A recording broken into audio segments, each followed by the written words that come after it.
right, everyone, control room, you ready? It looks like we are up and going. So with that, good evening, everybody, and thank you for joining us for the regular scheduled village board meeting on January 9th, 2024. Please join me for the pledge of allegiance. Pledge allegiance to the flag of the United States of America and to the republic for which it stands, one nation, under God, indivisible, with liberty and justice for all.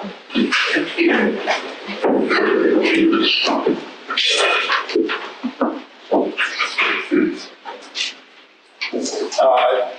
Donnelly, roll call, please.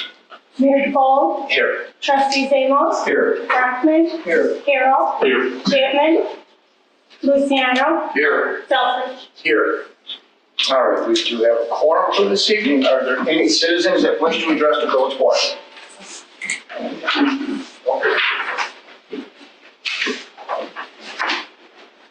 Good evening, Mr. Mayor, board members. My name is Joe Lynch. I live at 331 National in Shorewood, Glen. Part of the reason I'm here, or the reason I'm here, is that in the middle of December, through part of the end of December, several of our residents were raising questions about the activity going on in the Hamptons project area over here on Jefferson Street. All the little scrub trees got taken out. And there have been an assortment of theories on what was going to happen there, because nothing else seems to have been happening. And that's what I was curious, if somebody could tell me what the status is of Maddox's project and, what's going on. I'll answer that for you. The property owner chose to clean up the property. The property owner chose to clean up the property, so they removed all the scrub trees. Mm-hmm. The last that they've advised us is they are monitoring the economic situation, more so regarding to interest rates and whatnot, but they are anticipating to try to get going in the spring. That's about as much as they've given to us. Well, that don't sound reasonable, not surprising in that sense, but seeing what was happening, there were a couple of crazy stories coming up, and I want to get the straight information here so I could put all that to rest, which I will do. Thank you. No problem, sir. Thank you.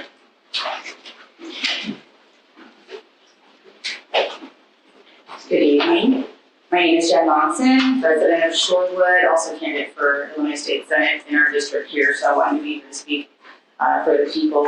I am in support of stopping the intercity bus route here in Shorewood. Thank you. Thank you. Any other? Go ahead. Good evening, Village of Shorewood, Mayor Bull. I just wanted to come in and also voice my, my name is Katie Schlattman. I'm a resident in this area. I'm also your county board member in District 1.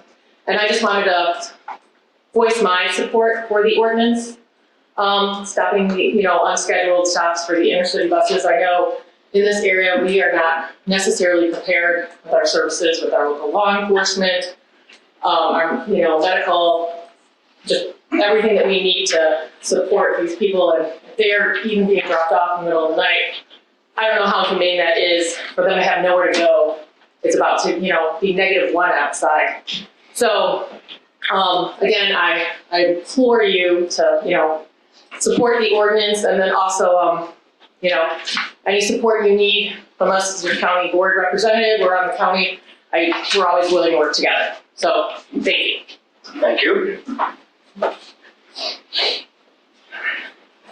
All right. With that, we will move into our consent agenda for the evening. Item number 1 will be approval of the regular meeting minutes from December 12, 2023. Item 2 will be approval of the accounts payable in the amount of $967,542.84. Approval of the payment in the amount of $139,240.30 to Lane Christensen Company for Well 9 rehabilitation.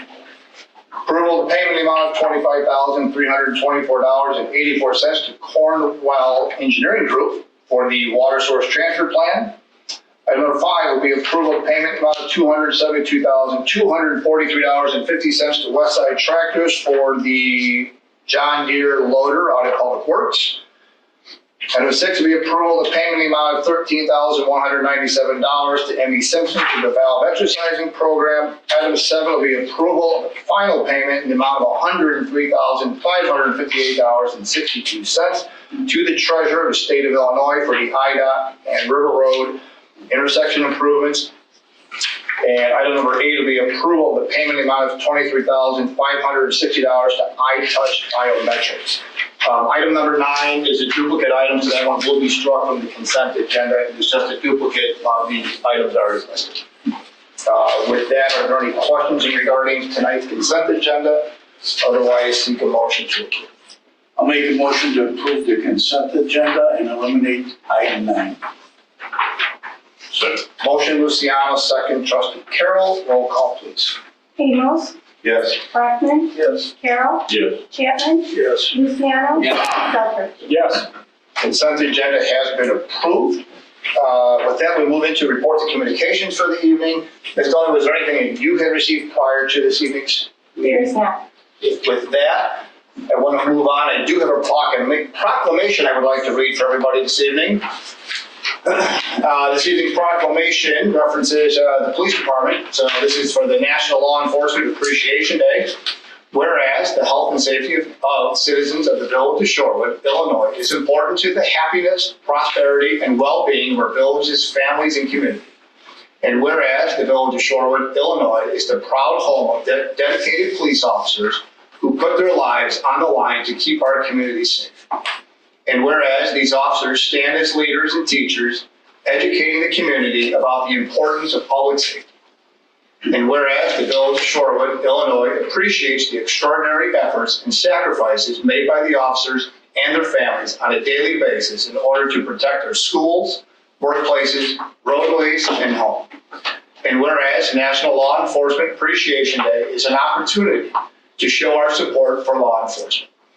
Now, therefore, be it resolved that I, Clarence C.C. DeBolt, Mayor for the Village of Shorewood, Illinois, do hereby proclaim January 9th, 2024 is National Law Enforcement Appreciation Day in the Village of Shorewood and call upon all citizens of the Village of Shorewood to reflect on the way in which our lives have been touched by our Shorewood police officers who stand guard over our community.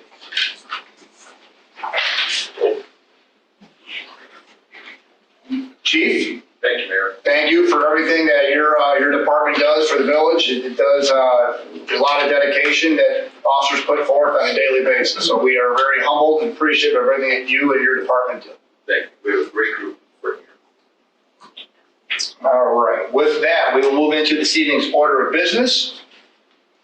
Item number 1 will be consideration for approval of a contract award to Water Well Solutions for the water treatment plant media exchange with an amount not to exceed $230,000, waive the formal bid process. Public Works Director, Elliot. Good evening. Thank you, Mayor. So our water treatment plant was put into service in around that 2008 timeframe. The media in each of our 3 vessels that removes all the hardness minerals, toxic metals, radium, and such, and unwanted materials from our water is in need of replacement.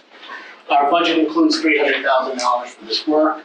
Since this is our first time going to be opening up these vessels since they were put into service in 2008, we are recommending a not to exceed total of $230,000 to cover any unforeseen repairs once we open these vessels. Staff is recommending Village Board waive the formal bid process and approve the proposal from Water Well Solutions with an amount not to exceed $230,000 for our media exchange and our treatment plant. Any questions? Any questions for Noriel regarding water system improvements there? If not, I'll take a motion to approve as read. So moved. Motion trustee Amos. Second. Second trustee Luciano. Roll call, please. Carroll, Yes. Chapman, Yes. Luciano, Yes. Selfridge, Yes. Amos, Yes. Brockman. Yes. That gets us at 10 times. Thank you, sir. All right, item number 1 has been approved.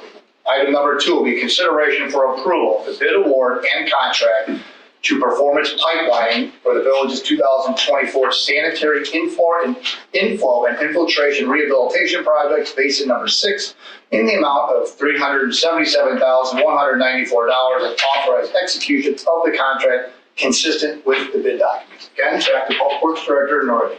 Thank you again, Mayor. So we are continuing our I&I program. This project will help reduce stormwater infiltration into our sanitary sewer, which then reduces our financial burden to the city of Joliet that treats all of our wastewater. Bids were open on December 5th. We did have 4 bidders with Performance Pipeline, the lowest qualified bidder, with almost 45% below the engineer's estimate. CBEL has reviewed the bid submittal and has checked their references. Their recommendation of the award is also attached in the memo. Our budget includes $375,000 for this work. Staff is recommending the village board accept the bid proposal and award the contract to Performance Pipelining for our 2024 sanitary I&I basin number 6 project in the amount of $377,194 and authorize the execution of the contract consistent with the bid documents. Any questions? Anybody have any questions for Norrie on some basin, part of our basin project we've been going through for the last, quite a few years. So just another step in the process of eliminating leak. Motion is read. Motion is ready. Motion by Trustee Chapman. Second. Second, Trustee Selfridge. Roll call, please. Chapman? Yes. Luciano? Yes. Selfridge? Yes. Amos? Yes. Brackman? Yes. Carol? Yes.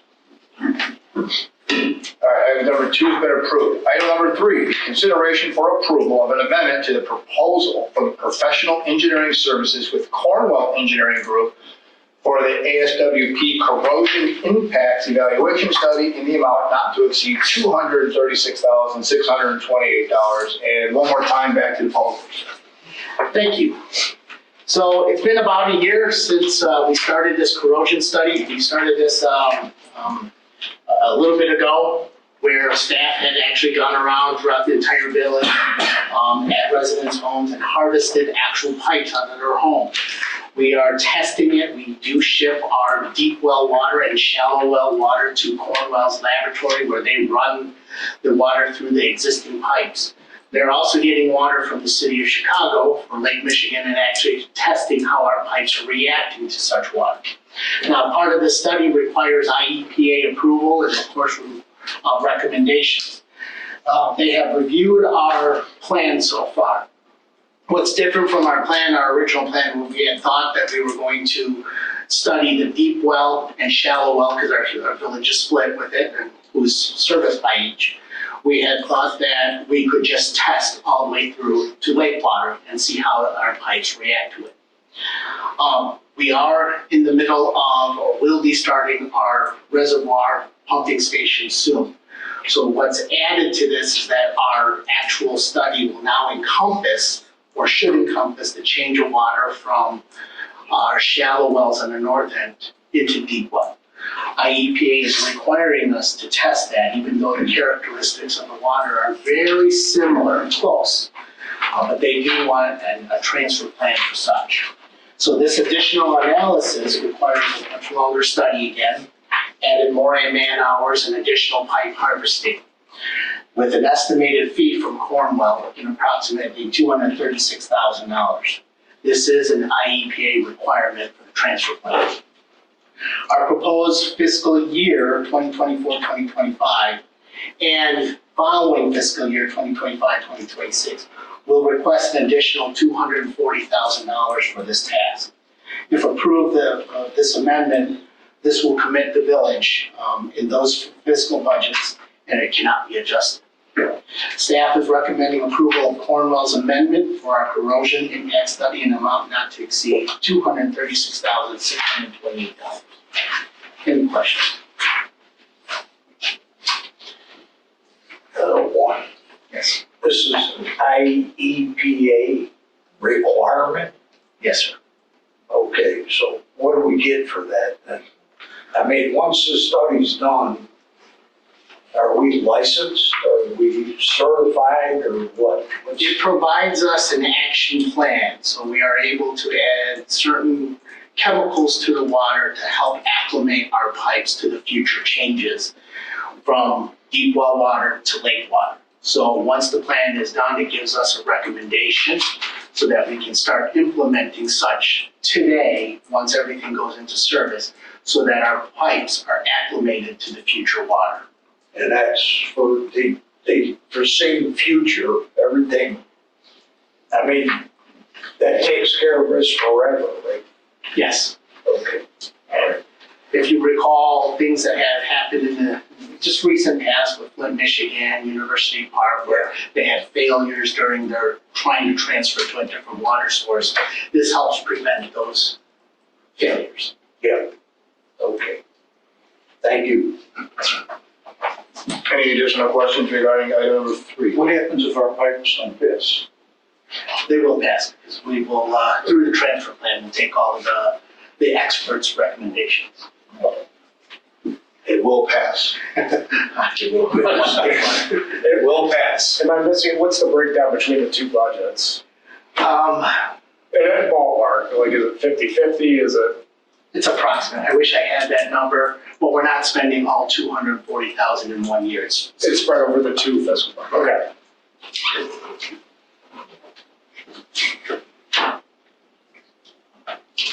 Any additional questions? I make a motion for approval of amendment to the proposal for professional engineering services with Cornwell Engineering Group for the ASWP corrosion impact evaluation study in the amount not to exceed $236,628. Second. Motion Luciano, second Selfridge. Roll call, please. Luciano, Yes. Selfridge, Yes. Amos, Yes. Brackman, Yes. Carroll, Yes. Chapman. Yes. Item number 3 is approved. Moving on to business item number 4, be consideration for approval of purchase of one 2023 Ford Police Interceptor and associated warranties for a total of $50,000. Durazio Ford. Miss second Luciano. Here, we approved the purchase of 2 new squad cars. They were ordered right away when the budget passed. Because Ford is still catching up, it's taking a long time to get them built. We did have a squad car that was pulled out Be consideration for in Illinois from the Ford dealership to get that one replaced. This one finally has arrived. We had a bid number several months ago. We're waiting for the legal driver. It's finally here. So I'm asking for the approval of the price of $46,039 plus the set of warranty costs of $3,675 for a total of $50,234.26. Any questions? When will they switch to the 2024? I see we're buying the 23, just because they have it. They just came out the 23 just was built. So they're still trying to catch up from all the problems they had with the parts that they couldn't get and the problems that they had during COVID. It's still that backed up. So 24s will probably be released next year. But this is brand new off the assembly line at 23. Okay, thanks. Any additional questions? Motion by Swiker. I'll make a motion for the approval of the purchase of one 2023 Ford Police Interceptor and associated warranty for a total of $50,234.26 from Durazio Ford for the police department. I'll second. Motion Selfridge, second Carroll. Roll call, please. Selfridge, Yes. Amos, Yes. Brackman, Yes. Carroll, Yes. Chapman, Yes. Luciano. Yes. Item number 4 has been approved. Item number 5 will be consideration for approval of a resolution designating the village of Shorewood alternate representative for the category of village president, mayor, corporate authorities, representative for the mayors and managers working group to facilitate participation in the establishment of the Grand Prairie Water Commission. As many of you are aware, this, when we originally started into the preliminary IGA, each municipality supplies an associate or a delegate, an alternate to the mayor. Ms. Kirkland was our previous one. Obviously, she has left. As we are moving into the final formation of the IGA, we have to just work on cleaning up all these other missing components. With that, Trustee Amos is who I've nominated, and with the board support to pass that resolution, trustee Amos would be the alternate for the mayor manager's working group. What does the role encompass? We're the voting members in that regard, that sit there as we discuss amongst the 6 communities in regards to reviewing of the different budgets and where we are, different expenditures, or where we just, that internal dialogue representing the community. So the alternate just votes? In place of me, if I was not there, correct. Motion to approve? Second. Motioned trustee Brockman and seconded trustee Chapman. Roll call, please. Amos, Yes. Blackman, Yes. Carroll, Yes. Chapman, Yes. Luciano, Yes. Selfridge. Yes. All right, item number 5 has been approved. Item number 6. Consideration for approval of an ordinance providing the regulation of unscheduled intercity buses. This item is up for first reading, and the Administrator Klima has this. Good evening. So we've had weeks of conversations about this. The situation has evolved to the point where staff had worked with council to provide you with the ordinance you see before you. I had sent out a variety of other ordinances for you to look at, but this is the one that we felt was streamlined and appropriate for our use. I'll let Dave talk about anything he thinks he needs to add with that. I mean, essentially what it does is it sets up a registration program that would be handled through the police department. If these unscheduled buses were to stop and let people off here, try to let people off here, it's an ordinance that the police officers or whoever else is responding can show them and say, look, this violates our city code. You could be fined up to $750 per person for everybody that you drop off. So, if they register, then they're going to be okay. But if they don't register, and I haven't heard of any situations where they are registering in any of the communities that are asking these, if they're not registered, then we can try to dissuade them from dropping people off here using this ordinance. Very streamlined. It's similar to what a variety of other local municipalities have already implemented. If we consider this tonight and approve it, when does it go in effect? I put in there that, and especially now because of the weather conditions, that an emergency situation could exist, so it would go into effect immediately. What consequences is there if they let them off, even if we try to dissuade them? A fine of up to $750, or a fine of $750 per passenger. Well, that leads to my next question. Right. Who are we finding? The driver. The driver? Yeah. Are we going to be able to, is that going to have any teeth in it where we can do anything, or is it just a formality? Well, we're gonna write him a whole bunch of tickets, I would assume, and then, try to get him into court. If he flees the jurisdiction, I mean, there's not a whole lot that we can do, but that's the same with, with any crime or any ordinance violation. Not to interrupt you, but it's the driver, not the bus company? Well, I think we don't really have the bus company that's gonna be here, so I assume the chief is gonna be writing the ticket to the driver. So going back to what I was saying, so hypothetically, they could be left off and the driver could leave. So what happens with these people if they're left off? Well, Is there anything that we can put in here? What will happen to these people? Will they be put on a bus sent back where they came from? Or are we going to put them up and house them? What's going to happen to them? we would continue to facilitate them to the landing zone in the city of Chicago. That's where everybody's being encouraged to send, that's where they can be processed and they can be housed. So if it's not in here, are we going to be able to do it? Yeah, I mean, Not a problem. Yeah. I don't think there's a problem in the county the county emergency management association is a 24-hour hotline that's available to the police department and others to try to assist in getting this resolved. So then for absolutely sure, if they're let off here, as soon as we are aware they're left off here, we will make arrangements to get them out of town. That's correct. We've identified we do not have the resources in the village of Shorewood. No, I understand. Exactly, but that's why plain and simple, we do not have the resources in the village of Shorewood to take care of if a bus were to arrive, or in your instance there, we would have to, again, keep them corralled to that bus, work with our emergency management partners from the county and the state, and facilitate another bus or whatever means of transport to get them to the appropriate So the location. police will not allow the bus to leave. You already said the bus driver left. Well, I know, but you say you're gonna confine them to where the bus is. Well, sure, I mean, that's the best way to look at our weather. Look, like you said, keep it where the weather is, and you know, the example that you're referencing, sure, if a driver were to leave the bus, then yes, we can, in that regard, you can impound the bus, you do what you can to keep the people in that element, so they're not outside right now, continue to facilitate to get them up to the appropriate location.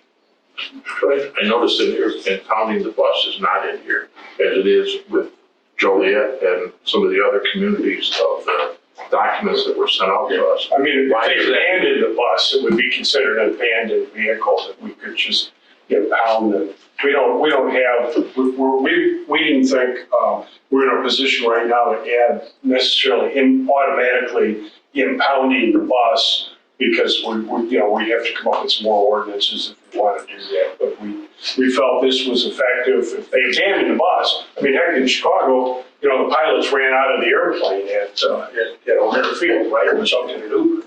So, if they did that with the bus, just abandon it at the gas station or whatever, then I'm sure the property owner would work with the police department to get the bus secured and out of there.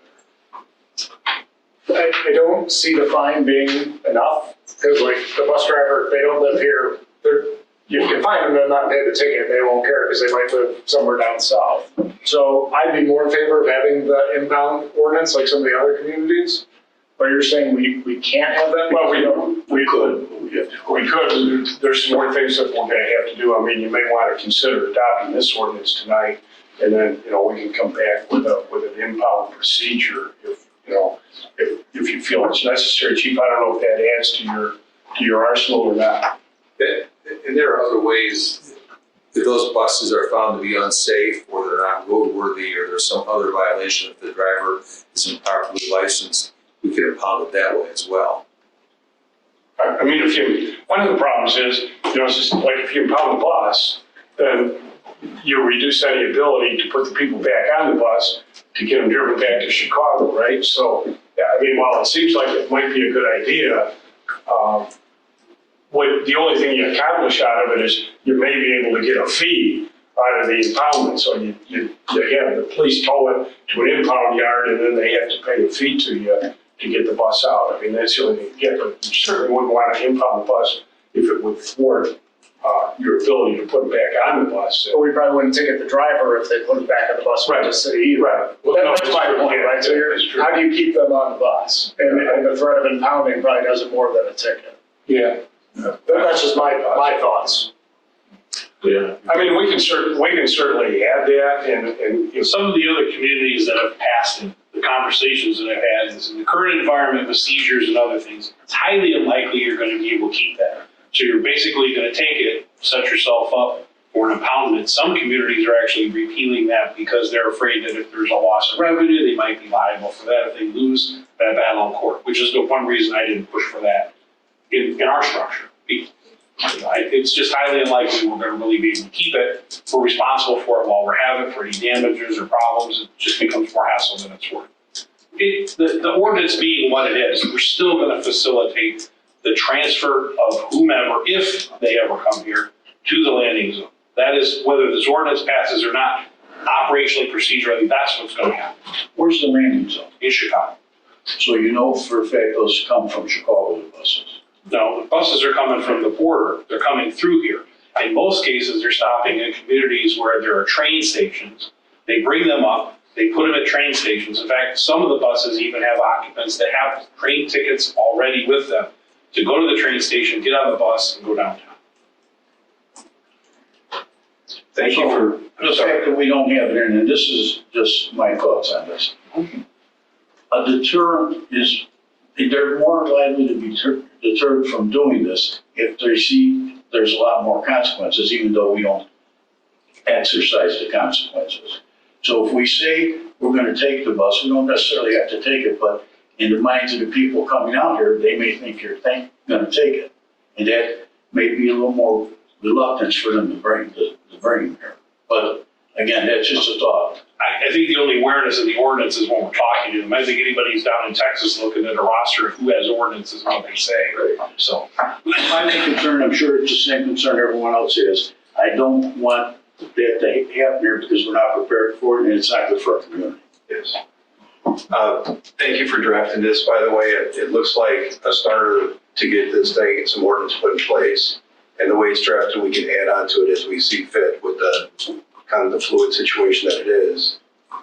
Yeah, you can always change it. I mean, we'll have to adopt kind of an impound procedure where there's notices, there's due process rights, there's hearings that you have to have and things like that. And we just, at a staff level, we just didn't think it was necessary at this point to do that, but we can certainly do it. There's no question about that. And I share some of the same feelings that the trustees were bringing up. But this looks like a good place to start to get something done. And then the last question maybe is the chief or Dave, impounding is by our option if we were to adopt something like that later on. Is that an option or is that a tool to be decided whether it's used? I think it'd be an option that the chief and his team would, utilize or not utilize depending upon the circumstances. Okay. So last question I have, I'm sorry, sir. It's $750 per day by our ordinance, correct? That's the highest we can go, is $750 Per day, per person. per person. Right.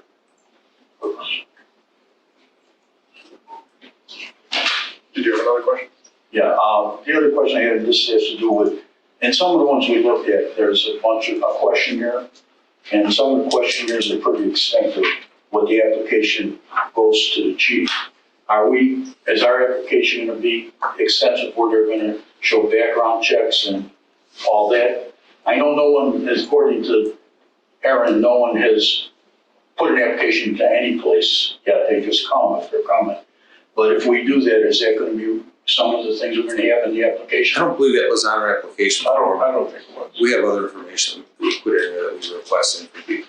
What kind of questions are we gonna have on them? One of the important things we have, of course, the bus company, where they're from, their insurance carrier, their license number, their US DOT number, because having the US DOT number allows us a tool to check and see where that vehicle's coming from, how many times has it been stopped in the last year, any safety violations it's had, so we get all the information if they're. So you're more or less on the bus and the bus driver themselves. We're not, Yes. some of the ordinances I looked at, they had to put in the individual names who were on the bus and a background check for them. We're not gonna go to that extent. No, I don't, I'm not sure what it tells you. right, Well, Unless, the term, I think, that's all. yeah, I mean, Here's the thing. unless they would say this person's wanted on a warrant, that. No, I know what you're saying, but I'm referring to what I've seen other ordinances in towns around here that take. we really don't need that, because when they apply for this, if they can't give us a good location that they're gonna drop them off in facilities, it won't be approved anyway. So we don't need it. And I can't think of any facility here that they'll have to drop people off that has this, that has the means for these people to be dropped off. Maybe I missed it, but have any of these ordinances been used yet? No, And what's the point?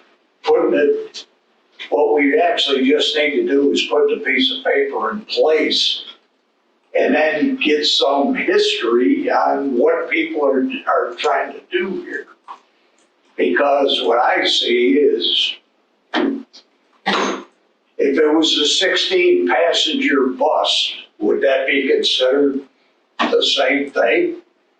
What if it's a van? If it's a van, you bring back your own point. Yeah. There's no point to really, as long as we got something in place that the chief and them at least can say, we have an ordinance against this. But to have each individual item stipulated, nobody nobody's proven it works, so. Well, no, I agree with what you're saying. I agree we have to start with something, but I think we have to have something with teeth, so if they do come, we can do something. Well, we don't know if it's a tremendous lion or not. Yeah, we We don't know. If they were to come here and they were let off and there's no consequence on it, then we've got a big problem. That's all I'm concerned about. Well, yeah, And I'm sure you are too. I am. But I mean, just understand, if they come here and they drop the people off and then the bus leaves, I mean, you really don't have your impoundment anymore unless you can maybe try to chase them down from the highway and tow the bus back here or something. I mean, I think the real power of the ordinance is just to be able to say, look, bus driver, if you drop these people off, you know, here's gonna be the consequence. You know, they may think through it all and say, well, I'm gonna Believe me, I know what you're saying, and I know when we went back years ago, when we had the truck drivers that didn't speak English, driving the trucks down Frontage Road and on Mound Road, we couldn't do anything about it. We didn't do much about it because they couldn't speak English. What's to say it's the same situation here? We're penalizing a person who's working for them. What does it mean? Yeah, that's what I'm looking at. But the thing is, as long as you can assure that if they're dropped off here, they're not staying here, is what I'm concerned about. Yeah, the whole point is, That's the point of the ordinance. You know, we can't stop people necessarily from violating the ordinance, right? Dropping them off and leaving, and then, you know, you try to chase them down. No, I agree with you, Dave. What I'm saying is there gonna be action taken if they violate the ordinance. If they drop them off, I wanna be sure that police or whoever is gonna make sure those people are not staying in town. Well, we've made that clear. We've already acknowledged we don't have any means of housing anybody that were to be dropped in. Yeah, I mean, We don't have we any don't want means to- of those resources. we don't want to find those people or take action against them, right? Because I think the point is to move them along. Correct. Yeah, and to work with the county and the state to do that. Just, you know, move the folks along to where they're in a safe environment and they can get the assistance that they need. I'm satisfied. I just wanna make sure what I said is the concerns I have to make sure that happens. Chief? Also, a couple things.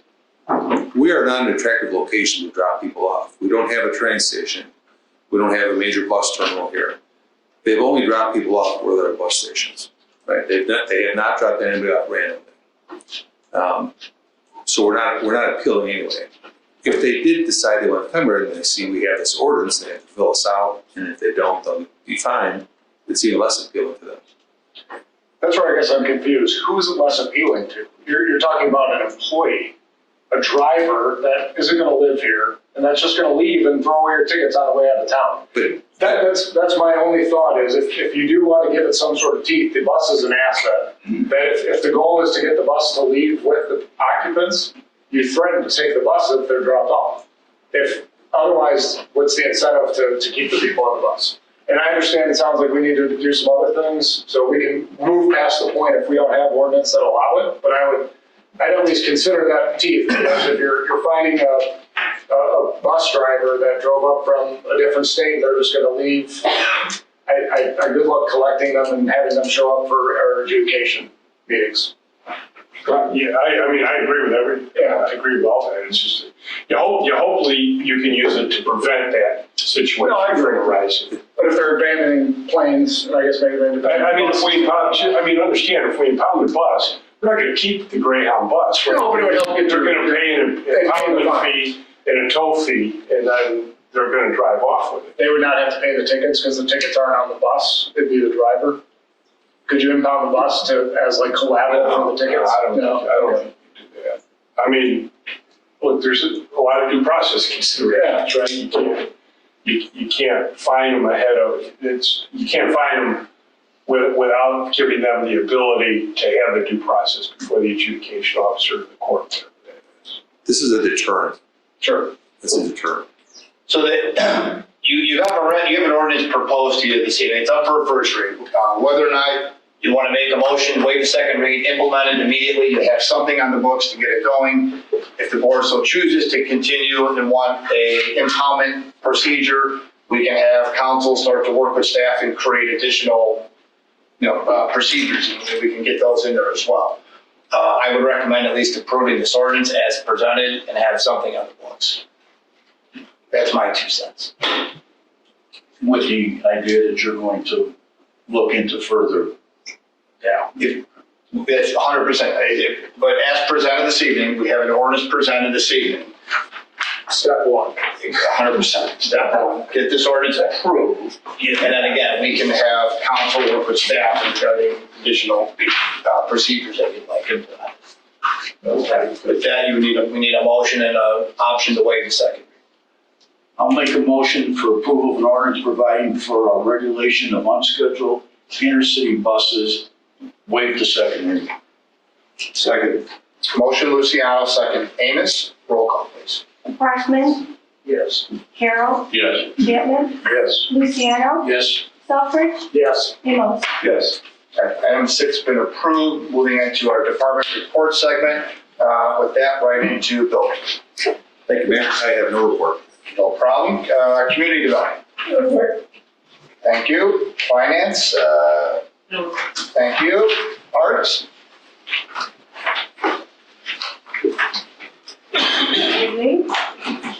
Just a quick update on our Osland grant application for Phase B. Initially, the state had been planning on announcing the recipients by December 15th.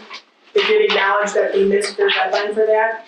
All of the applications have been received, finalized, and ranked, and they are waiting approval from their director, and then they will notify via email and mail as soon as that has been finalized for the recipients for that. Additionally, our priority registration is open for our community garden. That is for gardeners who had plots last year to come back and take their plots again. Mid-March, it will open to any open other residents that are looking for a plot if there are any available. And our registration is open for the spring garage sale. Based on the survey that we did, it will remain that weekend in April, that it has always been, which is the April 19th and 20th. Thank you. Thank you. Please. Thank you, Mr. Shorewood. Update on our testing process. We did have our orientation and our test was this past Saturday morning. Despite the unexpected snow and ice, we still had 47 people come to take our test. So we should have the results of that sometime soon. Thank you. Public Works. Thank you, Mayor. One real quick note, we all know that winter is here, so please give our snowplow operators room as they do snow removal operations for our village. Try not to be parking on the roadway so that we can clear the streets appropriately, and please give us time. We're working here, we have right now, we're on 2 shifts, and night and day that operation is continuing throughout the entire week. Thank you. Thank you. Administrator. No report. Thank you. Trustee comments. Trustee Amos. No comment, thank you. Trustee Brockman. Thank you, Mayor. At our last meeting, we discussed and approved the setback variance for a house in the vintage. And the next meeting will be February 7th here at the Village Hall. Thank you. Thank you. Trustee Carroll. No comment. Thank you. Trustee Chapman. No comment. Thank you. Trustee Luciano. The next Citizens Advisory Committee will be Thursday, January 25th at 7 p.m. here at the Village Hall. At that meeting, we're going to have a presentation from the United States Secret Service Cyber Fraud Division. I think it's going to be very interesting. The Village has been publicizing it on the website and in the newsletters because they're going to be talking about some of the things that affect all of our lives and friends that we've known that have had fraud pulled on them over the internet. And I think if you have any friends that are in the area, you might mention it to them so they can come by and see this presentation. I think it'll be very interesting for everyone. And like always, if anyone's interested in getting involved with the Citizens Advisory Committee, you can contact myself or any of the members through the village website. That's all I have. Thank you. Thank you. Trustee Selfridge. No comment, thank you. Thank you. Okay, I ask for a motion to go into executive session to discuss land acquisition, sale, lease, or real estate owned by the village. So moved. Second. Motion trustee Chapman, seconded trustee Selfridge. Roll call, please. Carol, Yes. Chapman, Yes. Luciano, Yes. Selfridge, Yes. Ingalls, Yes. Brockman. Yes. All right, we'll go to executive.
Thank you.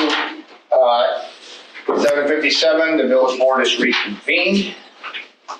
With that, I move to item number 1 under our coming out would be with consideration for approval of a proposal for professional services with Edward J. Bates and Associates in the amount of $29,500 for valuation services.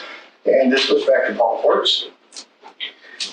Thank you, Mayor. So we're continuing with our lake water project. Our budget allocates actually $1.3 million of professional services for this entire design. We are continuing our engineering, design, and construction documents for our pumping station and transmission line. So attached is a proposal for evaluation services from Bates and Associates for work related to our project for $29,500. Any questions? Any questions for Public Works Director? I'll make a motion for the approval of a proposal for professional services with Edward J. Battis and Associates in the amount of $29,500 for evaluation services. Motion Selfridge, second Carroll. Roll call, please. Chapman? Yes. Luciano? Yes. Selfridge? Yes. Amos? Yes. Brockman? Yes. Carroll? Yes. Item's been approved. With that, I will seek a motion to adjourn. So move. Second. Motion Luciano, second trustee Amos. Roll call, please. Luciano? Yes. Selfridge? Yes. Amos? Yes. Brockman? Yes. Carroll? Yes. Chapman? Yes. Thank you, everybody. We are adjourned.